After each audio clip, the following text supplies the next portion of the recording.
बंद है। पर 3 दिन तो नुकसान ही करी जा रहे हैं। कल भी नुकसान किया गले निकल आए, अज भी थोड़े सामने ही है 15 दाल लै गए 4 गले निकल आए।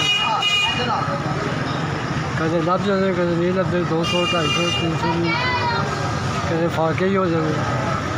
बर्फ तो पैसे ही पूरे होंगे भाई, 150 रुपये 160 रुपये पट्टी है बर्फ की है।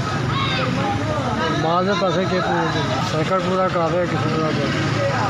2 बच्चे 2 बच्चियाँ किराए का मकान है, 2 बच्चियाँ बिल सहार पानी बिल बच्चियाँ बिल ना घर का सर्कट पूरा होता ना अपना हो नहीं कर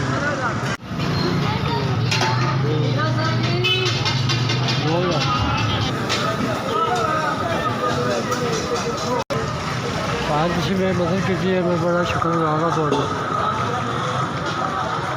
जिन्हें भेजे मतलब भी अल्लाह जिंदगी दे तंदुरुस्ती दे, अंडा और दे, अंडा किसी का मुसाज न करें। साड़ी बड़ी दुआ सुन भेजे अल्लाह कि कारोबार बरकत पावे। यहाँ